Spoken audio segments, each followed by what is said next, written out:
किसी परिवार में जब एक बच्चे का जन्म होता है तो उससे हजारों उम्मीदें लोग जोड़ने लग जाते हैं कि जब मेरा बच्चा बड़ा होगा तो हम उसके साथ ये करेंगे, उसके साथ वो करेंगे। हजारों उम्मीदें, हजारों सपने परिवार वाले उस बच्चे से रखने लग जाते हैं। इस बीच जब बच्चा बचपन से लेकर बड़ा होता है, वयस्क होता है, तब उसके दौरान कई गलतियां बच्चे करते हैं और माँ बाप, परिवार वाले उनकी गलतियों को हंस के नज़रअंदाज कर देते हैं, उन्हें माफ़ कर देते हैं। कुछ गलतियां ऐसी होती है जिसके लिए उन्हें सज़ा दिया जाता है, उन्हें दंड भी दिया जाता है। लेकिन क्या कोई गलती इतनी बड़ी हो सकती है कि वही माँ बाप जिन्होंने बच्चे को पाल पोस कर बड़ा किया हो, वह उस बच्चे को मृत्यु दंड तक दे दें? जी हाँ, आज की कहानी जो मैं आपके लिए लेकर आया हूँ, इस कहानी में कुछ ऐसा ही होता है। नमस्कार, मैं गोपाल चौधरी स्वागत करता हूँ आप सभी का सुनी अनसुनी दास्तान पर। आज की कहानी जो मैं लेकर आया हूँ, यह कहानी है बिहार के गोपालगंज जिला की, जिसके अंतर्गत एक थाना आता है जिसका नाम है विशंबरपुर, और इसके अंतर्गत ही एक गांव आता है जिसका नाम है रूपछांव। एक शख्स अपनी माता से यह कह के निकलता है घर से कि मैं आधे घंटे में अभी वो घर वापस लौटकर आ जाऊंगा।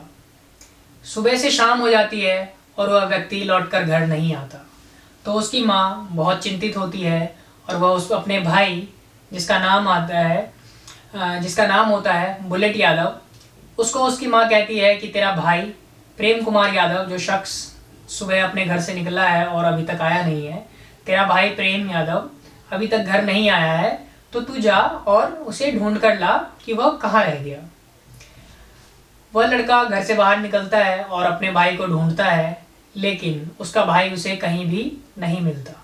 वह पूरे गांव में घर घर जाता है और सबसे पूछता है कि मेरा भाई प्रेम को तुमने कहीं देखा है? किसी ने प्रेम को कहीं आते जाते देखा है? सब लोग यही कहते हैं कि हमने प्रेम को नहीं देखा, प्रेम को नहीं देखा। वह व्यक्ति हार के, थक के शाम को अपने घर लौट आता है और उसकी माँ और वह दोनों चिंतित रहते हैं। अगले दिन सुबह वह फिर अपने भाई को ढूंढता है, लेकिन उसे कहीं नहीं मिलता। तो फिर वह गांव वालों के साथ पुलिस थाने में जाता है और पुलिस थाने में जाकर अपने भाई की गुमशुदगी की कंप्लेंट लिखवाता है।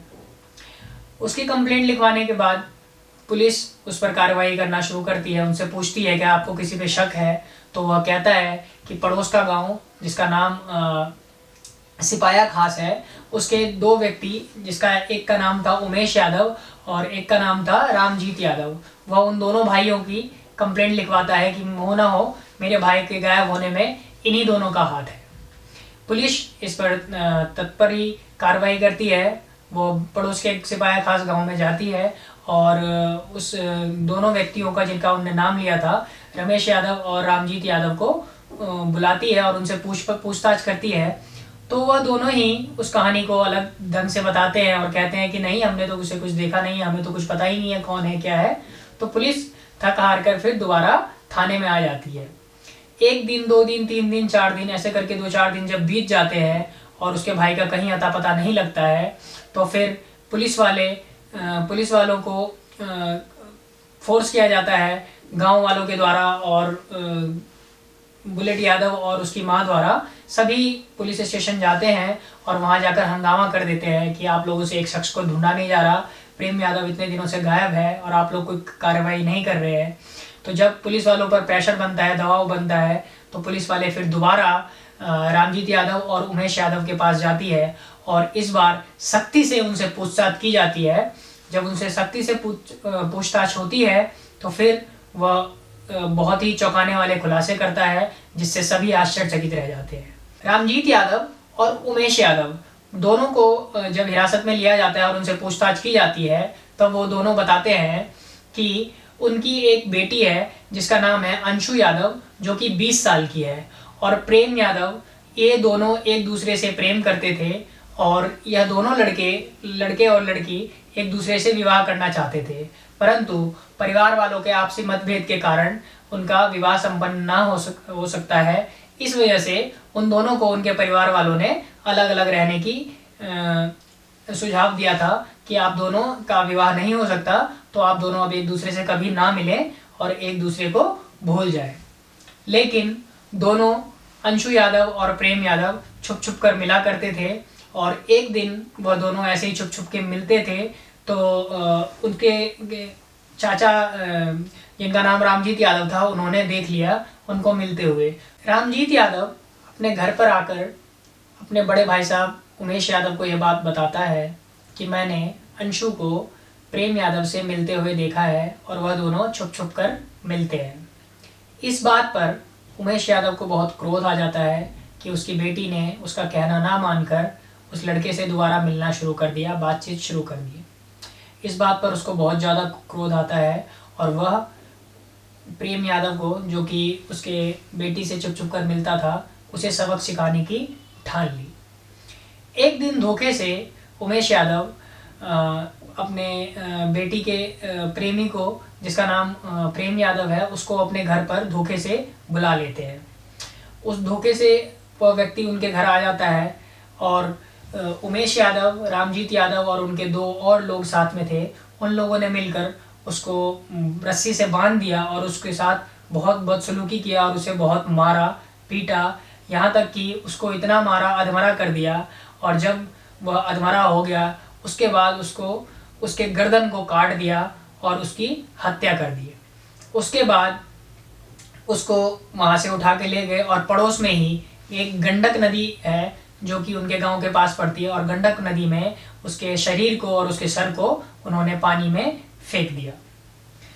यह बात जब पुलिस वालों को पता चली तो पुलिस वालों ने उन चारों को हिरासत में लेकर गंभीर धाराएं लगाकर उनको जेल भेज दिया, और पुलिस वाले फिर उस शव को, उस लाश को ढूंढने के लिए गंडक नदी में गोताखोरों के साथ गए और उस लाश को ढूंढने लगे। बहुत छानबीन करने के बाद, बहुत ढूंढने के बाद भी वह लाश नहीं मिली। फिर कुछ दिनों बाद उसकी लाश बरामद होती है, उसमें भी सिर्फ धड़ उसका बरामद होता है और ऊपर से सर का जो हिस्सा होता है वह, उसकी मुंडी नहीं मिलती है, सिर्फ नीचे का धड़ मिलता है।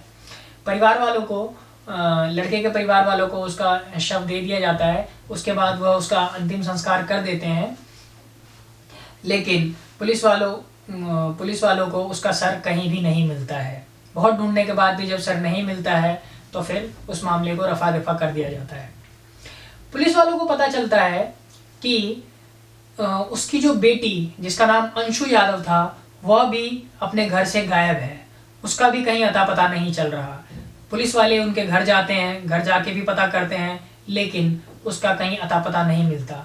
जब पुलिस वाले भी हार जाते हैं और अंशु यादव का कहीं पता नहीं मिलता तो फिर वह दोबारा उन चारों अपराधियों को बुलाती है और उन अपराधियों से दोबारा जब कड़ी से कड़ी कार्रवाई होती ही है, उसके बाद भी जब उनसे पूछताछ करा जाता है सख्ती से, तब वो बताते हैं कि जिस दिन उन्होंने प्रेम यादव का कत्ल किया था और प्रेम यादव को जब वो गंडक नदी में फेंकने गए थे तो साथ में वो अंशु यादव को भी अपने मोटरसाइकिल पर बिठाकर ले गए और वहाँ उन्होंने अंशु यादव को भी पानी में फेंक दिया।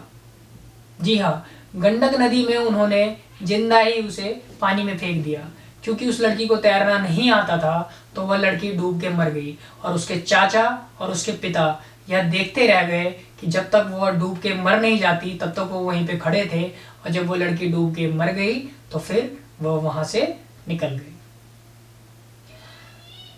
यह बात जब पुलिस वालों के सामने साबित हुई कि इन्होंने एक नहीं दो कत्ल किया है, तो और उनके ऊपर गंभीर धाराएं लगाई गई और उनके खिलाफ सख्त कार्रवाई करी गई, और उनके खिलाफ अभी भी मुकदमा जारी था केस में, कोर्ट में, और उसको और उन्होंने आगे जारी कर दिया। यह कहानी जो मैंने आपको सुनाई है, यह कहानी एक सच्ची घटना पर आधारित है, जो कि बिहार के एक छोटे से गांव की थी, जो कि बहुत ही दिल दहलाने वाली घटना थी। क्या माँ बाप इतने बेरहम हो सकते हैं कि बच्चों की छोटी सी गलती के कारण उनको मृत्युदंड की सजा दे दीजिए। यह घटना जब सभी को मालूम हुआ कि ऐसा कुछ हुआ है, जिसमें एक पिता ने और चाचा ने मिलकर अपने ही लड़की का कत्ल कर दिया और उसके प्रेमी का भी कत्ल कर दिया, जो कि बहुत ही दर्दनाक घटना थी, और सभी को सुनने के बाद बहुत ही हैरत हुई कि एक परिवार के लोग ही ऐसा कर सकते हैं। जब हमारे देश का कानून इस चीज़ की अनुमति देता है कि आप अंतर्जातीय या अलग धर्म में विवाह कर सकते हैं, तो इसमें परिवार वालों की आपत्ति थी कि नहीं, हम ऐसा नहीं होने देंगे। यहाँ तक कि हमारे देश का कानून 18 साल से ऊपर उम्र के व्यक्तियों को यह आज़ादी देता है कि वह अपने मन पसंदीदा वर या वधू को चुन सकते हैं। तो क्या माँ बाप का यह फ़र्ज़ नहीं बनता है कि वह अपने बच्चों की इच्छा जाहिर करके उनका विवाह करा दें? यहाँ तो दूसरे धर्म का मामला भी नहीं था, ना ही दूसरी जात का मामला था। यहाँ तो जब सेम जाति और सेम धर्म की बात थी, तब भी माता पिता राजी नहीं हुए और आपसी परिवार के मतभेद के कारण उन्होंने विवाह से मना कर दिया और यह बात इतनी आगे पहुंच गई कि उन्होंने उनका कत्ल तक कर दिया। यह घटना मैं किसी को ठेस पहुंचाने के लिए नहीं सुनाया हूँ, यह तो मैं आप लोगों को इसलिए सुनाया हूँ कि हो सकता है आपके आसपास भी कोई ऐसी घटना हो, तो आप यह सब देख के, यह सब सुनकर थोड़ा आश्चर्यचकित में ना पड़े, क्योंकि यह होता ही रहता है आसपास में कहीं ना कहीं। तो आप भी सतर्क रहिए, सचेत रहिए और मिलते हैं अगली वीडियो में। तब तक के लिए नमस्कार।